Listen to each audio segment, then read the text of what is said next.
Tuesday on our show, Stephen A. Smith said that he's hearing that if Kevin Durant doesn't stay in Oklahoma City, L.A. is his primary objective as a landing spot as opposed to South Beach or even his home of Washington. Kevin Durant responded to this on Friday. Here's what he said. I don't talk to Stephen A. Smith at all. Nobody in my family, my friends, they don't talk to Stephen A. Smith, so he's lying. If you ask me a question, I'll talk about them. But like I said before, I have people who I talk to about everything, and I know for a fact they didn't talk to him, so he's making up stories. Stephen A., waiting to hear what you had to say about this all weekend. I know a lot of people are. What's your response to this? Well, my first response, Molly, Skip, is that I'm incredibly happy that this happened on a Friday after First Take, because I will openly confess to you that had I had to come on the air that next day after reading somebody questioning my credibility and my character, I can promise you it would have been very bad. Kevin Durant is the one that's lying.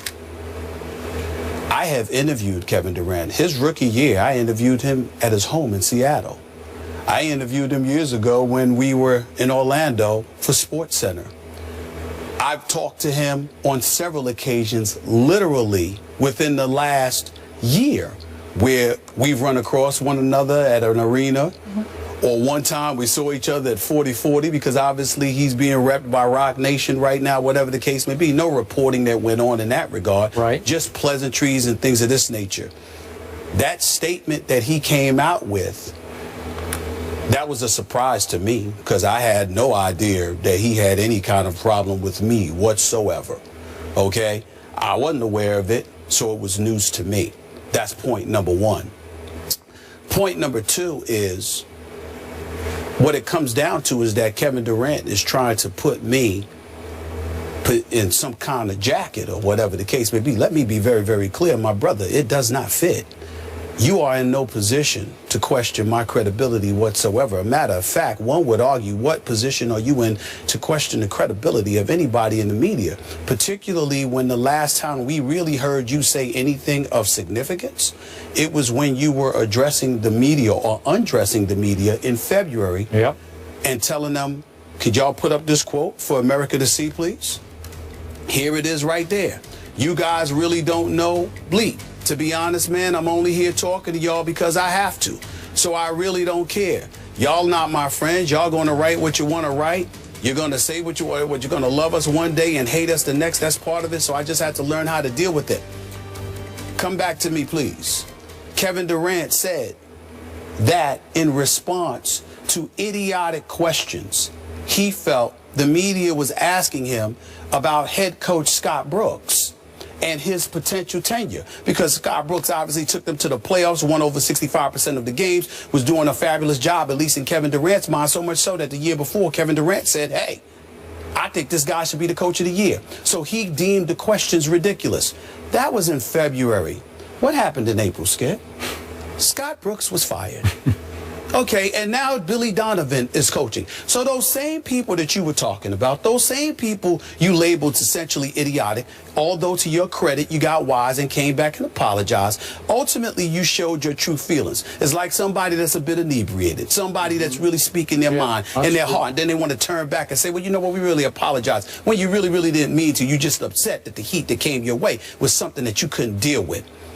He also went on to say, nobody that I know really talks to him. Well, his own mother was on this show. His brother Tony is somebody that I've ran across on many occasions. And the last point that I would like to make is that if nobody speaks to me, then maybe you need to check with folks in your inner circle again and ask, why did I receive phone calls over this weekend with people telling me, let's chill, this little beef that's going on. So evidently you're wrong about that too. Now let's get to the nitty-gritty. And let's talk about what's really going on. I sit here today incredibly offended by the personal attack that this man has put against me. Even in the midst of all of that, Let me tell you, Skip Bayless, Kevin Durant is a good dude. His family is wonderful. He's wonderful. There's nothing negative that I have to say about this person as a human being. I am addressing what he said about me. I am not attacking Kevin Durant. As I said on my own Twitter account, in response to him, the game is better when he's playing. Sure. I consider him one of the top 2 players in the world.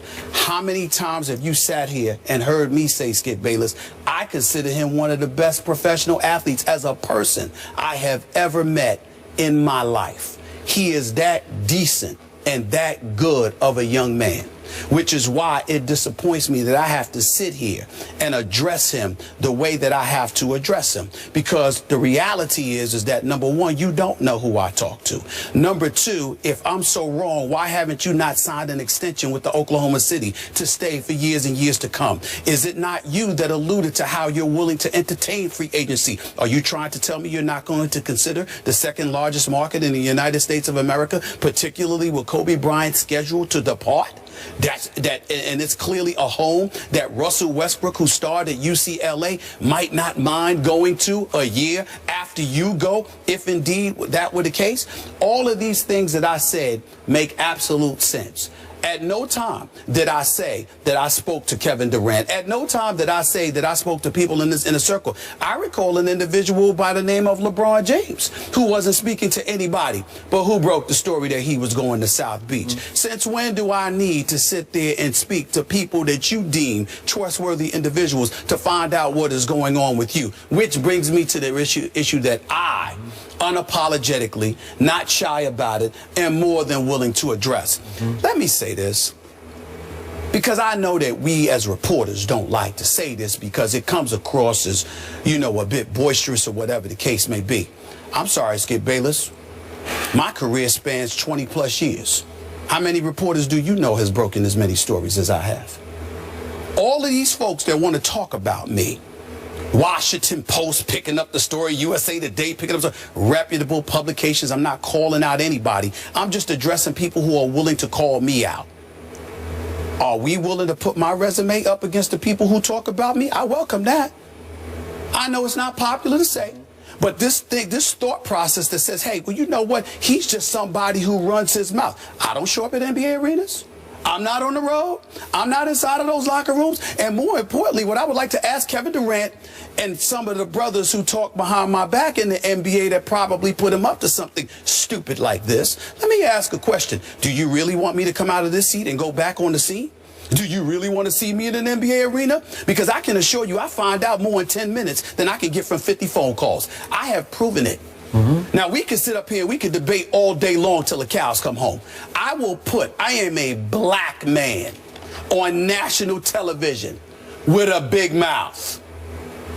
And I will still stand up here today and I will put my resume spanning 22 plus years up against anybody in this industry. We really want to go here? We really want to start something with me? You sure about that? I just want people to think about that, because what I'm saying is this. How many times, Skip Bayless, have you seen me over the years sit here and say to me, we ain't getting into people's personal life. We ain't going there. We ain't touching. We just talk about their game. Russell Westbrook is a great guy. LeBron James is a role model extraordinaire. Kobe Bryant has overcome a lot of things. He's one of the greatest professional athletes I've ever seen. I don't just love Kobe, I revere him, regardless of how he feels about me at this moment in time, because he didn't like what folks were saying about the whole LaMarcus Aldridge fiasco. Is there anything else that I can say about Dwayne Wade, about how great of a person that I think he is? Steph Curry, you know, Chris Paul, the list goes on and on and on. But the level of sensitivity that Charles Barkley and so many others have alluded to is growing quite alarming. Because somehow, some way, everything is personalized. And it's got to the point where it's utterly ridiculous. Kevin Durant is the last person on earth that should be going off on the media like that. Not that he's done anything wrong, because the guy is a great person. And I still stand here and say that at this moment in time, the NBA is better when Kevin Durant is around. Okay. He's philanthropic, his charitable donations, American Red Cross, the list goes on and on. He's a phenomenal person, not just a player. But the guy and the sensitivity that these guys display the way they are on attack, somebody needs to tell them, it's time you pump the brakes. We don't have to talk to you to talk about you. You want to start something, that's just not the wise thing to do, especially when you have no validity. I am going to repeat. I said, if Kevin Durant decides to leave OKC, I'm hearing that LA is a prime spot that he is considering. Not to say he's not considering DC, Miami, New York, or whatever. That's what I heard. I'm not lying. If I were wrong, Kevin Durant would have signed his extension with OKC.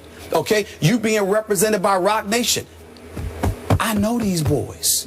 They're not small timers. They don't want Kevin Durant just because his name. They want him because this brother's going to do big things, and they're going to see to it that he's going to do big things. Are you trying to tell me these large markets are not a consideration?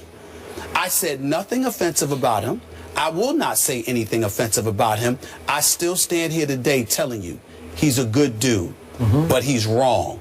And the guys that put him up to it in their own way. I'm not talking about literally his comments, but in their own way, with their chirping behind my back all the time. They're wrong too. And the sensitivity that these guys are showing, they are making unnecessary enemies. I am not one of them. I won't be. I got too much love and respect for who these guys are and what they mean to my community. But I will say this lastly. You don't want to make an enemy out of me. And I'm looking right into the camera, and I'm going to say it again. You do not want to make an enemy out of me. I'm not having it. I've done nothing wrong, and I'm not going to tolerate it. Let me stop you there. That's all I got to say. And I appreciate everything you just said. Do you realize you do not need to defend yourself on this, this issue? Yes, I do. Your track record as a reporter doesn't just speak for itself, it screams for itself. Because nobody I know, and I know a lot of NBA reporters, is any more plugged in on every NBA level, top to bottom, than you are. I know there's some great reporters out there, but no one has been more consistently accurate on the news, little and big, that has been broken than you have been. I hang my hat every day on your reporting on this show. I value it, I cherish it, and it hurts me to watch you have to defend it because of what one immature, wrong-headed superstar continues to do. This has been a pattern, as you pointed out, a pattern of behavior by Kevin Durant. Now, let me frame it for you a little bit. This is the way I see it from the outside looking in.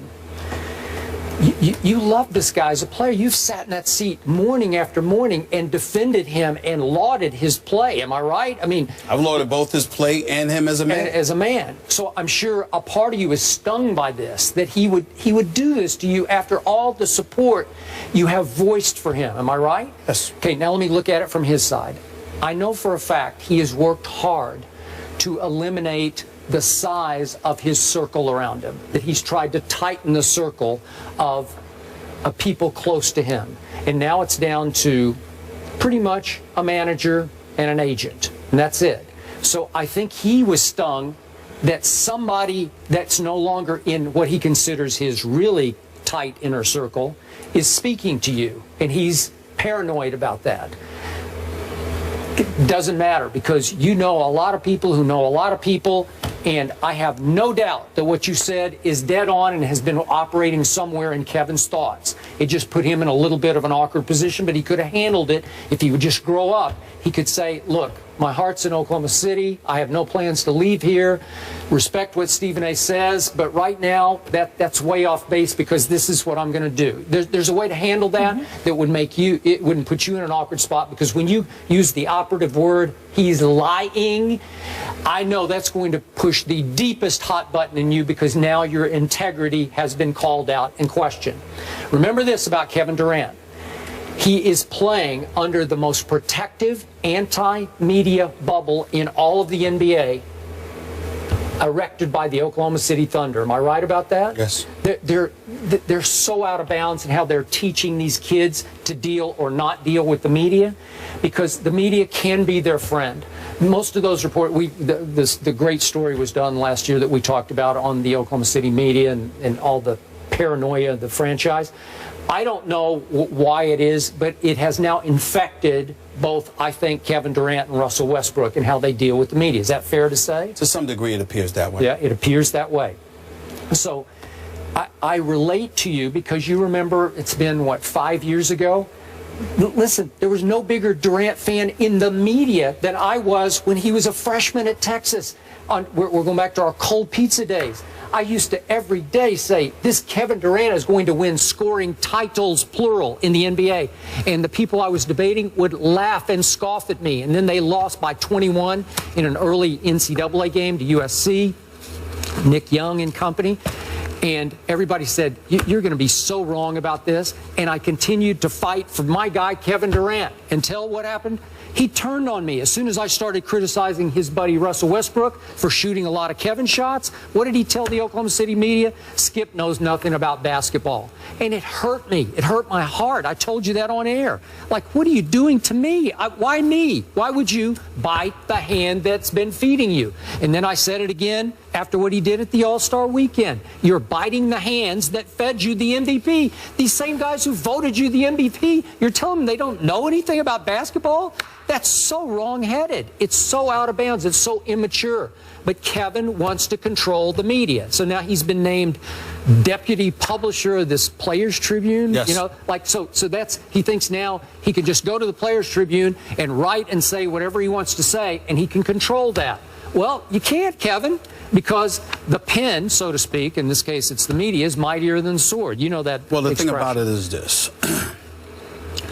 It's sad because Kevin Durant, I'm just sitting there and I'm like, who's bothering him? Who is bothering him? Where is the animosity coming from? And from the, you know, and this part is not about Kevin Durant. This part is about the fourth estate. This part is about the media. You had better wake up. It's real nice to gravitate to the headlines or whatever the case may be. But I got this chair. I get to respond. You do. And not only am I speaking up for myself, I'm doing something that's not done for me often. I'm speaking up for my contemporaries. My contemporaries religiously leave me to hang out and dry. But I'm sitting here speaking up for them. I don't cover Oklahoma City. You know, they do. Why is he cussing y'all out because y'all asking about Scott Brooks? And then when you proved to be right and he was gone in April, where was Kevin Durant to be found to sit there and say, y'all had a point. Y'all were right. I was wrong. I shouldn't have done that because clearly y'all knew something that I didn't know. Absolutely nothing. And so what you have is a situation where you have folks in the media who don't have our voice. And they're sitting there and they're using these headlines and pouncing on it. And, you know, you think you uplifting the athletes, and the athletes are feeling emboldened because they get to come at us any old way. Well, that's most of us. Not here. I'm not trying to, shoot, I know how potent you are. I'm not trying to dismiss Skip at all. But Skip ain't me. Put that camera back on me. Skip ain't me. And I ain't Skip. I'm not having that. I have been more fair, and I'm gonna put that out there. You can say, well, you could put it Kwame Brown, Slava Medvedev, all of this stuff. I'm joking around with names of guys that I think can't play. But when it comes to the meat and potatoes, or what's going on in guys' lives, what's going on with people close to them that affect their life and affect their performance on a basketball court, what do I say? Zero. Nothing. They want to use the example of Allen Iverson. Allen Iverson is my man. Don't compare yourself to Allen Iverson. That's like my little brother. We're that tight. You understand? So there are things that I may have done. You might look at it as wrong, but I looked at myself as trying to help him. And now we're as thick as thieves and we're as tight as ever. I love Allen Iverson in ways that I will never love most of these guys. But I respect them because I know what they mean to my community. I know what they stand for. And I know that by and large, they're even better as people than we give them credit for. But the level of sensitivity and the level of immaturity is leading you down a wrong path. And this much I can promise you. And I want to say this to Kevin Durant again. This ain't no damn jump shooting contest. This ain't me playing on a basketball court. I couldn't shine your shoes. But this is a different arena. And the one thing I can promise you, you will never have the last word. There's a level of respect that I have continuously showed, and I will continue to show it, because I know what kind of young man that dude is. But he made a mistake here, and I feel the need to call him on it. I couldn't let it go. And from now on, this implication that I don't know stuff, y'all better think twice about that, because when these NBA games come, you're going to see me at these arenas. And remember what I said to you. I can find out more in 10 minutes at a basketball arena than I can on the phone with 50 different people inside of 2 weeks. Think about that and ask yourself, do you really want to go there? I sincerely hope that I don't have to have this conversation with anybody again. Let's move on. Appreciate it. Let's leave it there. And to your haters, if you don't like somebody, Stephen A., but you watch everything they do, you're a fan. You both have a lot of fans. I've said this to Skip before. Much more First Take after the break. Keep it here.